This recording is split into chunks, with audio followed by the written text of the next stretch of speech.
ब्रह्मजामातरं मुनिं ब्रह्मजामातरि योगीन्द्र पादरेखामयं सदा सदा यत्तादिं रामानुजं मुनिं भजे लोकगुरुं गुरुभिः सह पूर्वैः कुलकुलोत्तमदासमुदारं श्रीनखपत्यभिरामवरेशोद्दीप्रशयान गुरुं च भजेऽहं लोकाचार्याय गुरवे कृष्णपादस्य सूनवे संसारभोगिसन्दृष्ट जीवजीवातवे नमः। लोकाचार्य कृते लोकहिते वचनभूषणे तत्त्वार्थदर्शिनो लोके तन्निष्ठाश्च सुदुर्लभाः जगदाचार्य रचिते श्रीमद्वचनभूषणे तत्त्वज्ञानं च तन्निष्ठां देहिनाते यतीन्द्रमे। The most compassionate Pillai Lokacharya has mercifully given us SrIvaishNavargaLaik Divya Shastram. Manavada Mamnigal has composed a wonderful commentary for this divine Grantham. With the help of Manavada Mamnigal's commentary, we are understanding the meanings for this SrIvaishNavargaLaik Divya Shastram. Now we are into 243rd Sutram. This 243rd Sutram is talking about Sri Vaishnava Dinacharya, Sri Vaishnava daily routine, how one should think, how one should live, how one should conduct oneself. All of these are beautifully, comprehensively explained in this Sutram. It's a very big Sutram and it has a very elaborate commentary. We have seen the first portion of the Sutram. The Sutram starts ippadi sarvaprakAraththAlum hEthuvAna ahankAraththukkum adhinudaiya kAryamAna vishaya prAvaNyaththukkum viLainilam AgaiyAlE thannaik kANdAl Sathruvaik kANdAl pOlEyum. That is how it starts. In the first section, first Pillai Lokacharya establishes that the self along with the body is the birthplace of all the ahankara, pride, confusing body to be the self, considering oneself to be independent, and vishaya pravanyam. Vishaya pravanyam means attachment towards worldly pleasures. So both of these aspects, ahankara and vishaya pravanyam, are originating from this self and body. The self, Jivatma, has been in samsara since time immemorial, and he has been doing a lot of good and bad deeds and enjoying the results of that. Hence, this self, the individual, is the reason for his presence in samsara and for all the sufferings one is going through. Because of this reason, when one sees the self, he should think that he has seen the enemy, because it is individual who is holding up the progress of the self. Bhagavan is trying to help the Jivatma in uplifting the Jivatma from here and carrying the Jivatma to Paramapadam. But all along the Jivatma has been resisting. This is the same case for all the Atmas who are present in this samsara. Hence, when one sees the self, one should see the self as the enemy. So that is the first thing explained. And then the samsaris. Samsari means one who is in samsara with the materialistic mindset. They are the ones who increase our interest in materialistic pleasures.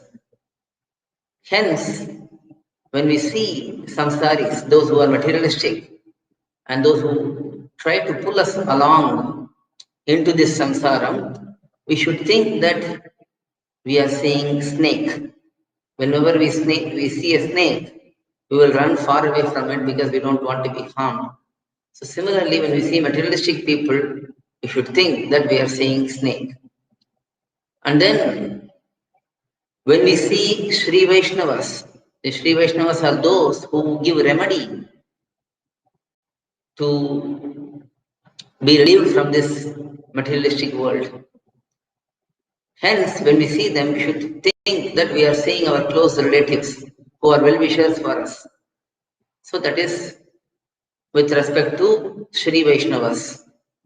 When we see Ishvara, Bhagavan, we should think that we are seeing our Father, because it is our Father who is usually the most well-wishing person for us.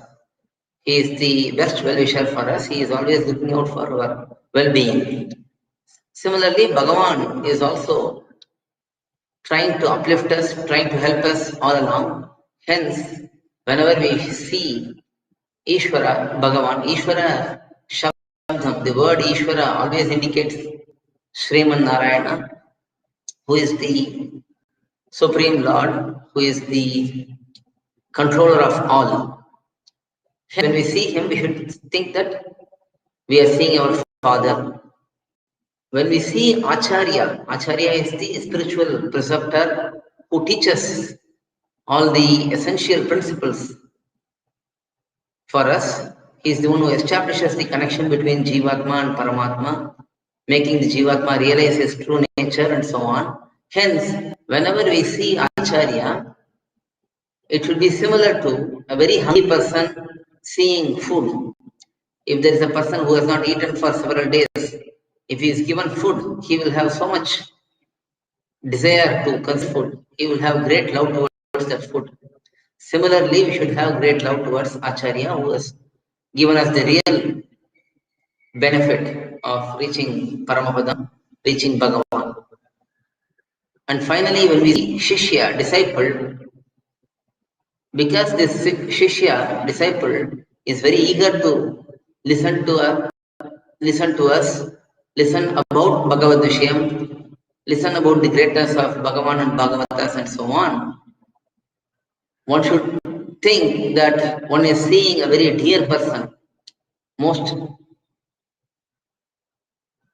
the dearest person for oneself. So that is how one should see the disciple. So that was the first section. The second section spoke, Lokacharya spoke about Ahankara, Artha, Kama. Ahankara is both Swaswatantriyam as well as Dehatma Bhimanam, considering oneself to be independent as well as considering oneself to be the body. Artha is wealth, Kama is lust and desires. So one should fear for these three, Ahankara and Artha and Kama. Why should one fear for it? Because Ahankara will cause indifference towards Anukula, that is favorable persons, Sri Vaishnavas. Because we think that we are superior, we don't respect enough. We don't give enough respect to Sri Vaishnavas. Hence, we should fear Ahankara. Similarly, Artha, wealth. Wealth will cause attachment towards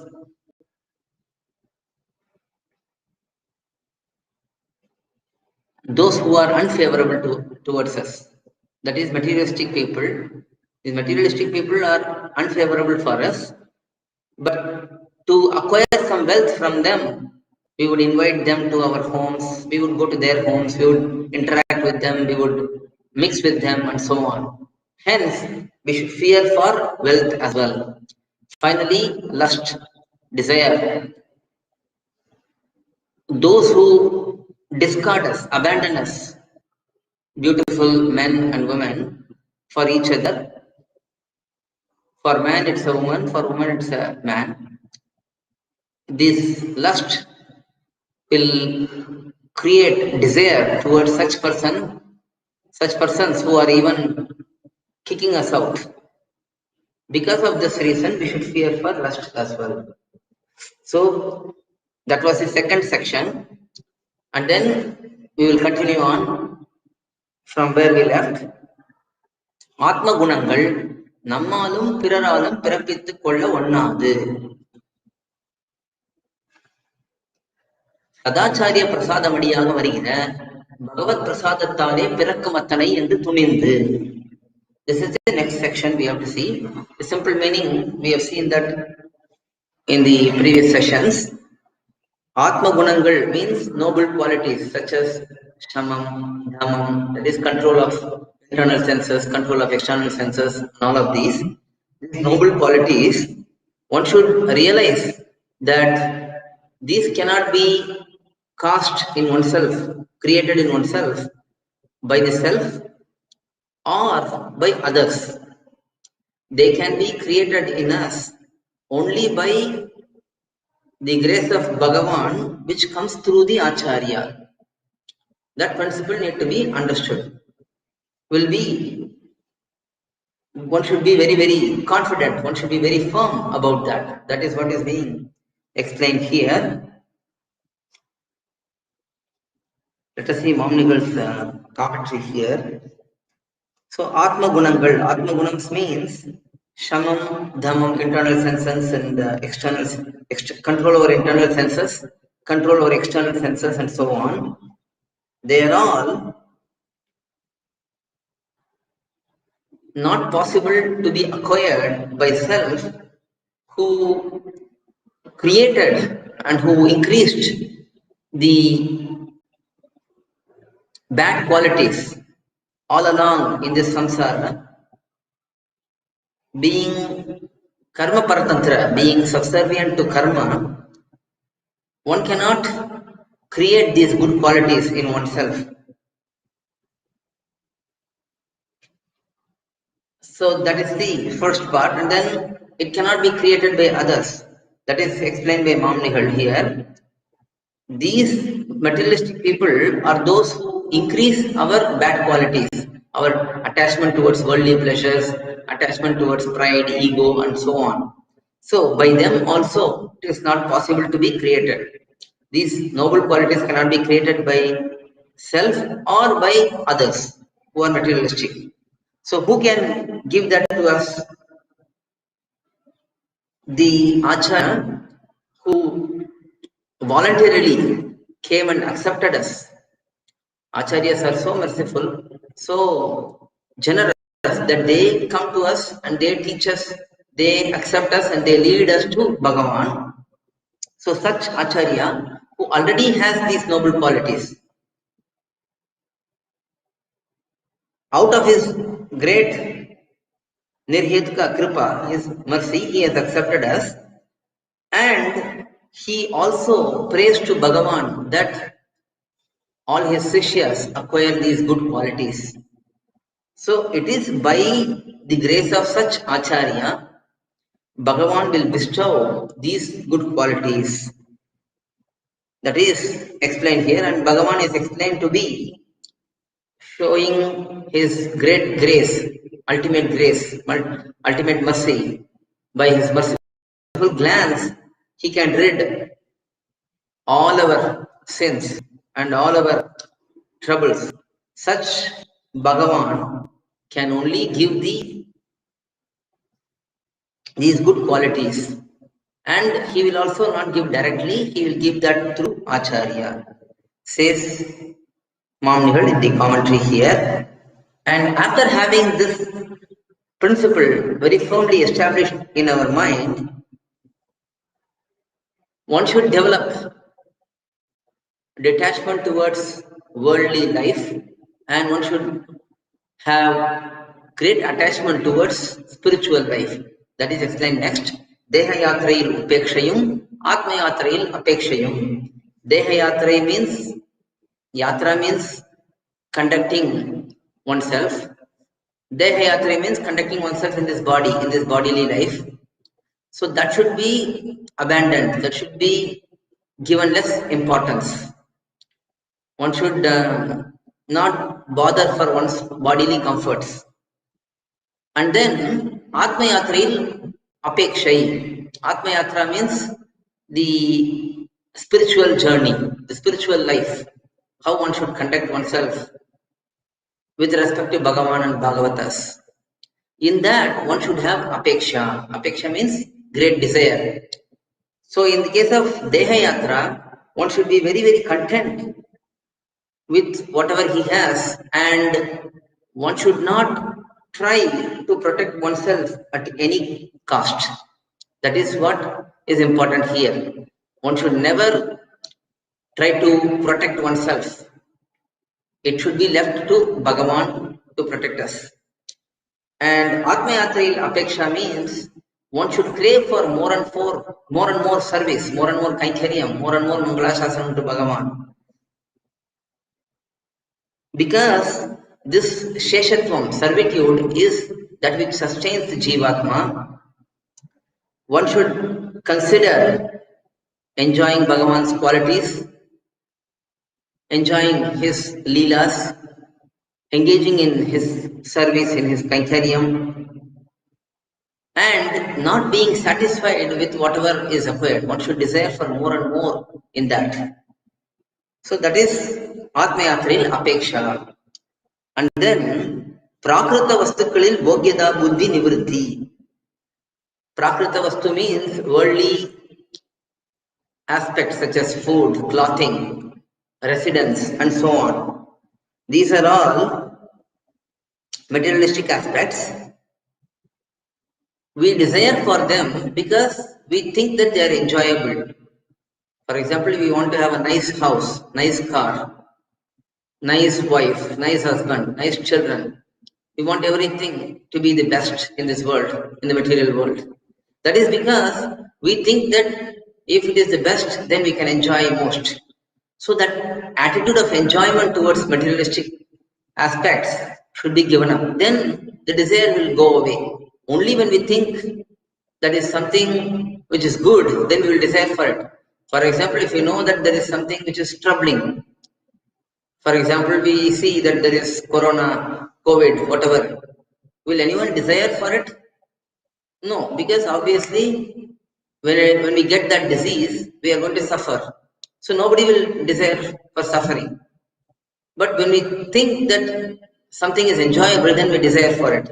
So that aspect of enjoyment should be given up from all material aspects, material things. We should think that none of them are really enjoyable. When we have such attitude, then we do not desire for any of that. So that is explained here. That is Prakrita Vastukalil Bhogyada Buddhi Nivritti. One should give up the thought of enjoyment from worldly entities, worldly objects. After that, Dehadharanam Paramatma Samaradhana Samapti Prasada Pratipatti engira Buddhi Visheshamum. Another important principle is explained here. We accept prasadam, that is Bhagavad Prasadam, as part of the Thiruvaradhanam. We perform Thiruvaradhanam to Bhagavan, we offer some food, and then we accept, we partake that food. Now, why should we consider this food, this prasadam? That is to sustain ourselves in this world. The deham, the body should be sustained as long as it should be present in this world. It cannot be ignored. But when we consume food to sustain it, that sustainment should be the only goal.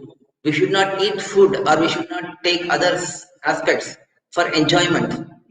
It should be thought as Paramatma Samaradhana Samapti Prasadam Prasada Pratipatti. When we perform Thiruvaradhanam to Paramatma, Bhagavan is worshipped at home. At the end of that worship, the food which is offered to Bhagavan, that should be partaken by us. We should consume that food. That will conclude the Thiruvaradhanam. Yagam and Anuyagam. That is how Thiruvaradhanam is explained. Yagam means doing the Thiruvaradhanam puja. Anuyagam means accepting the prasadam, which is the remnants of Bhagavan from the Thiruvaradhanam, accepting that. So, one should sustain oneself thinking that we have performed Thiruvaradhanam. Now, to conclude the Thiruvaradhanam, we should consume the prasadam. That is one explanation. Mamunigal gives another explanation also. That is, sustaining oneself by consuming food, that can be seen as solving dual purpose. One is to conclude Bhagavan's Thiruvaradhanam. This prasadam should be consumed. And then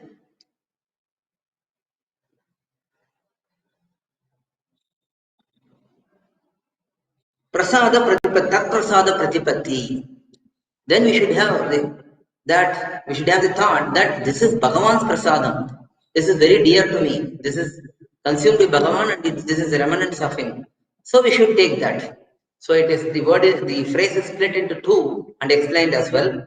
In the first explanation, we should consume the prasadam as if it is the last step in the Thiruvaradhanam. That is the first understanding. Second understanding is this consuming of prasadam is the last part of Thiruvaradhanam, and it is also because it is Bhagavan's remnants. Because it is his prasadam, we should take that. So these two aspects are explained in the second explanation. That is Dehadharanam, Paramatma Samaradhana, Samapti, Prasada, Pratipatti and Buddhi Vishesham. That is how we should think about prasadam and consume that and sustain ourselves. That is explained here. And then next, Tanakuru Klesham Undanal, Karma Palamendradal, Kripa Palamendradal, Pirakum Pritiyum. Very, very important point. Whenever we get some sorrows, sufferings, this samsara is full of suffering, so we should be getting everyone, irrespective of one's position, one's situation, one will be having some sort of dukkham, sorrow. So when we have klesham, when we have this suffering, we should think that it is our karma phalam. It is the result of our own karma. And we should also think that this is kripa phalam. Bhagavan's mercy, we are getting some sorrows. That is how we should think. This is how it is explained in our sampradayam. This is what our purvacharyas have shown. And this is why it is said that this grantham is very difficult to fully comprehend and practice. Eventually may happen by the grace of Acharya. But fully putting it into practice is very, very difficult. Because every time we get some suffering, we should think that it is karma palam. Mamli explains this beautifully, very nice explaining it. Even for mumukshu who is a prapanna means one who is surrendered, mumukshu means one who desires moksham. So one who desires moksham has surrendered to Bhagavan. Even for such person, as long as there is this body, there will be some sufferings based on these worldly aspects. So this is what is different in our Sanatana Dharma compared to many other religions where they come and market saying that once you take up our religion, once you convert to our religion, all your troubles will be gone. We never say that because our acharyas and our shastram has never shown anything like that. As long as the body is remaining in this world, one has to go through sufferings. Now, that could be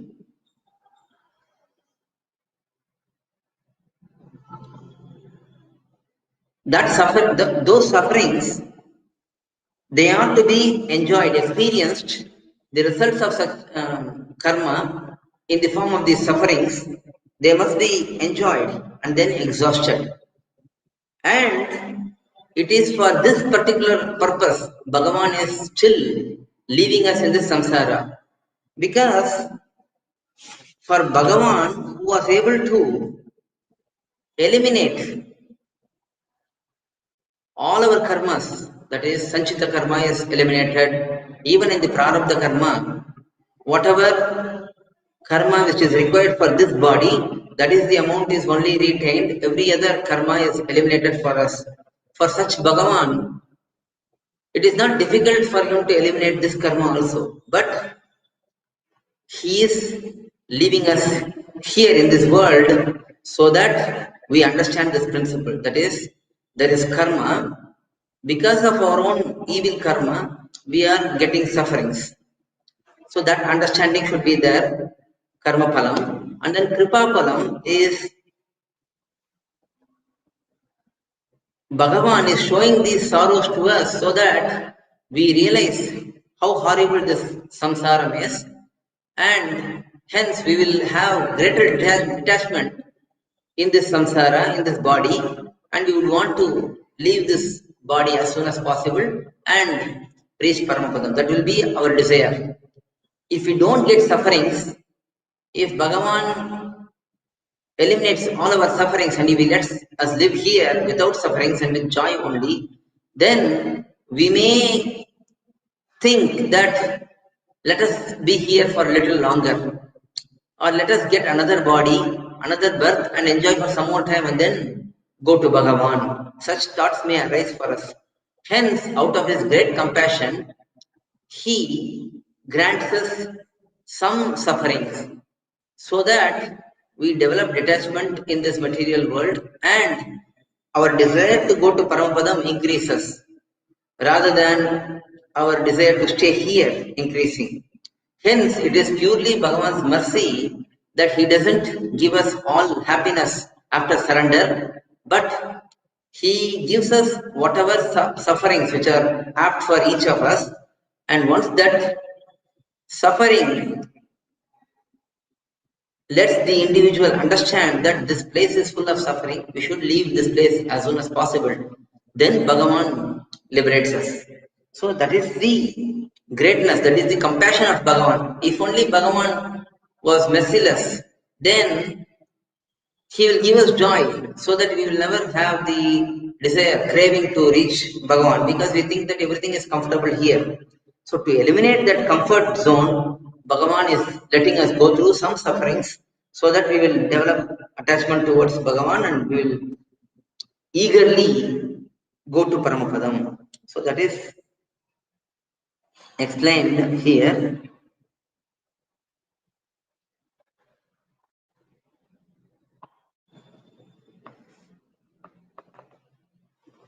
Now, a beautiful shlokam from Sri Ramayana is quoted here. In this shlokam, Bhagavan is himself saying that those who are dear to me, I will take away everything from them and give them some suffering so that I will eventually accept them. Yasyanugraham ichchami tasya vittam haramyaham. I will take away their enjoyments when they are dear to me. I will lead them to liberation in the end. Hence, because Bhagavan himself says in this manner, in Sri Ramayana, it is to be said that our presence in this world and our sufferings here, it is because of Bhagavan's mercy that he let us live for some more time and go through the sufferings and eventually reach him with pure heart, with great desire. So that is explained here. And then next aspect is Swanushthanathil Sadhanatva Buddhi Nivritti. Swanushthanathil Sadhanatva Buddhi Nivritti. That means when one has good conduct, one should not think that good conduct is the reason for Bhagavan's granting of liberation to us. One should not think that because I am very good, Bhagavan is granting this liberation. Because if we look at it in reality, our conduct cannot be perfect as per Shastram. We only have to think that this good conduct is in us because we are a prapanna. So we should be acting like a prapanna, we should remain like a prapanna, hence we should have good qualities. We should not think that it is because of this good qualities Bhagavan is uplifting me, Bhagavan is liberating me. That is not correct, because he accepted us without seeing any of our faults. That is his greatness.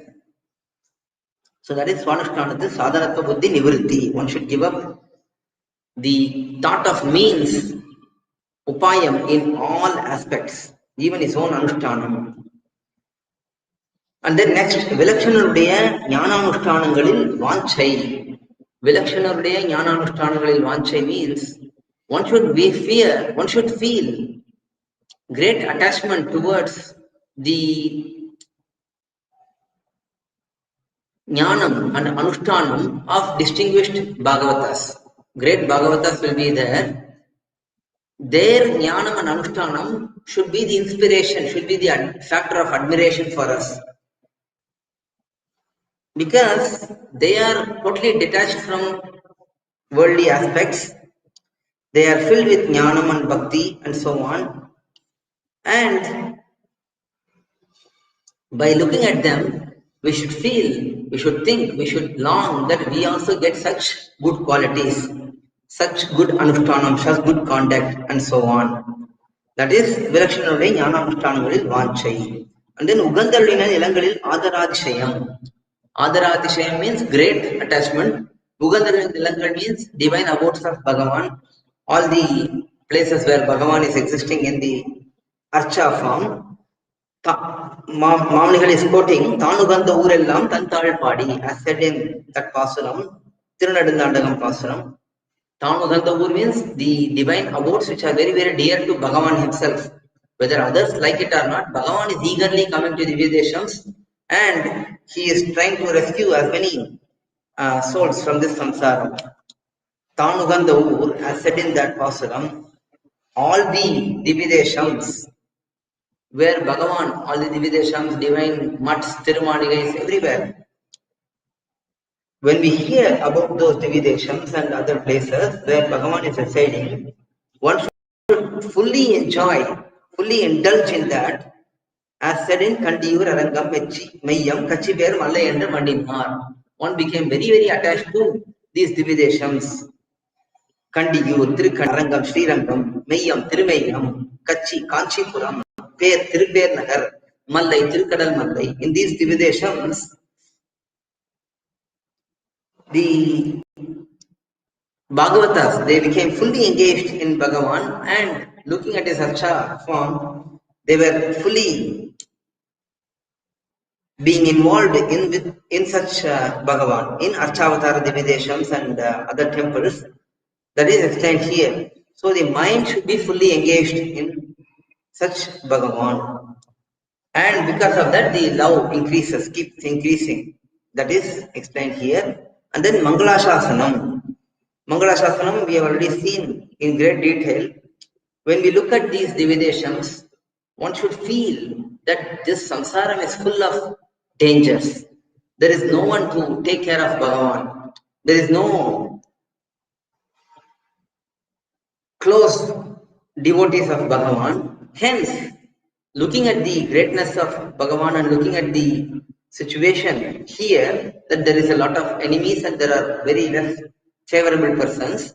Because of that, one should feel very disturbed and one should constantly sing Tirupalladu for such Bhagavan. That is Mangalashasanam. Mangalashasanam means singing the glories of Bhagavan, doing reciting Tirupalladu and so on.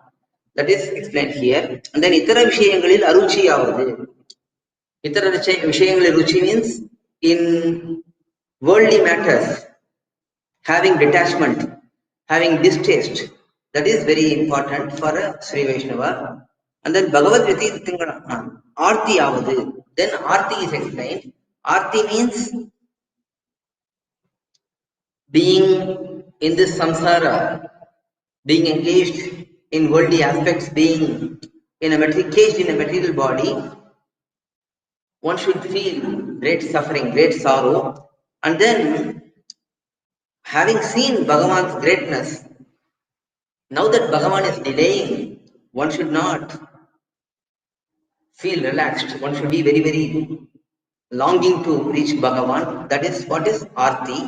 And then Anuvartana Niyati. Anuvartana Niyati means whatever service we do in Bhagavan and Bhagavatas, we should not be doing the same for worldly people, even forgetfully. So one should completely serve Bhagavan and Bhagavatas, but one should not serve others. That is Anuvartana Niyati. And then Ahara Niyati. Ahara Niyati means having control over the food which we consume. There is a lot of explanations given by Manawal Mamlugal here for aharaniyati. Aharaniyati is a separate topic by itself. What food shall we eat? What food shall we not eat? For that, Mamlugal is saying, Jatyashraya, Nimitta Dushtangalai. So, the food can be defective based on birth, based on who is holding it, based on other situations. These three defects may exist. That is what is called as Jati Dosham, Ashraya Dosham, Nimitta Dosham. So three defects are shown. Jati Dosham means things like onion, garlic, certain roots, certain foods which are grown in forests, and all other everything other than the traditional fruits and vegetables. These are all defective by birth. The fact that there is potato, there is onion, there is garlic, they are by birth, they are defective. They are having doshams. So that is jati based defect, and that should be avoided. And then ashraya, the food item may be very good. For example, we may get a good prasadam from some famous temple, let us say Tirupati. But if it is brought by a bhagavata, one who is not a devotee, one who has not undergone panchasamskaram, then that is again having dosham of ashrayam. The one who holds it, he is not perfect, hence we cannot accept that food. And then there is nimitta dosham. Nimitta dosham means some worm present in food, or some hair, or some particles, dust particles present in food. These are all nimitta doshams. So one should avoid these foods which are having any of these three doshams. Even if one of these doshams exists, one should not consume that food.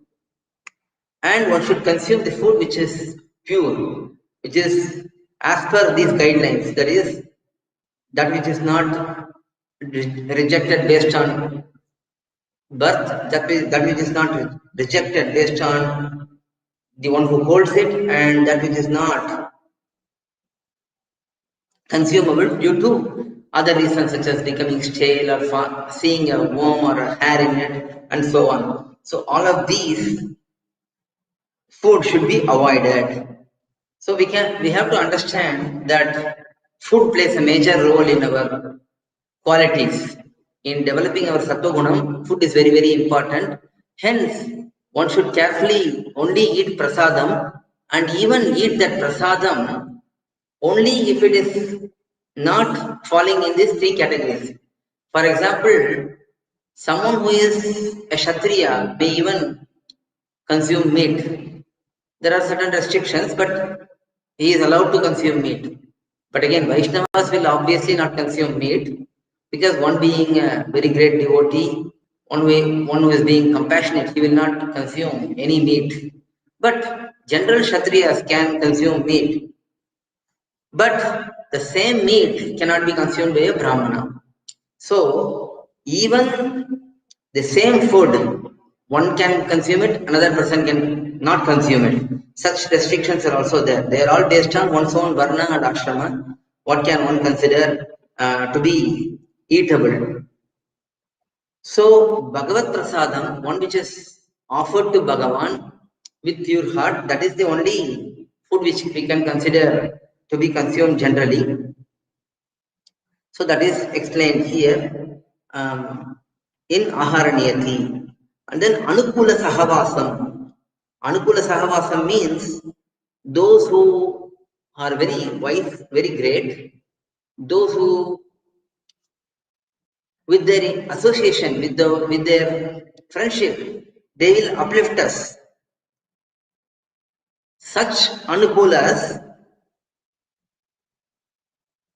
we should not separate from them even for a moment, and we should remain with them. We should learn from them, we should serve them. That is Anukula Sahavasam. And then Pratikula Sahavasa Nivritti. Those who are Pratikulas, Pratikulas means those who are unfavorable for our spiritual activities. One should not remain with such persons even for a second, even for a moment. Now, Pillalokacharya is going to explain subsequently who is Anukula and who is Pratikula. We will see at that time. But Anukula is generally favorable, Pratikula is unfavorable. The association with Anukulas should be encouraged, should be compulsorily had, and engagement with Pratikulas should be avoided. And then Sadacharya Prasadathale Vardhikumbadi Pannikondu Porakadavan. Now, all of these we cannot acquire them ourselves. They can be acquired only by the mercy of Sadacharya, true Acharya, Sadguru. Sadacharya means very true Acharya. And by the all auspicious mercy, prasadam of such Acharyas, one should think that one is being acquired by this person. One should think that I have got all these auspicious aspects only because of my Acharya's mercy, which brings Bhagavan's mercy. So it is through Acharya, Bhagavan is helping the Jivatma. So that is explained here. And one should serve that Acharya with great love and with great dedication. Now, how is that Acharya's prasadam explained? For that, Maunigal is saying that will be explained further subsequently. So, in this sutram, in this manner, by saying Porakadavan, in the end, that word Porakadavan is there, which means these must be compulsorily followed. All of these principles which are shown in this sutram, they must be compulsorily followed. To explain, to insist that Pillalokacharya has used Porakadavan. That is, one must perform these by the grace of Acharya and one's own fortune of being the disciple of such Acharya. One will be able to acquire these qualities. That principle should also be completely understood. So, with this, Pillalokacharya concludes the Mamunigal concludes the commentary for this 243rd sutram, and this 243rd sutram is very, very important that it speaks about the dinacharya, daily routine of the prapannadikari mumukshu who is interested in being liberated through the action of surrender. So that is 243rd sutram, second part, which we have seen today. It's a very elaborate sutram. We have seen the meanings as much as possible. With this, we will stop today and we will continue on tomorrow. We will have the session tomorrow morning around the same time, 12 noon, and we will continue on with the sutrams tomorrow. Alvar Tirudikale Sharanam, Emperumanar Tirudikale Sharanam, Pillalokacharya Tirudikale Sharanam, GR Tirudikale Sharanam, GR Tirudikale Sharanam.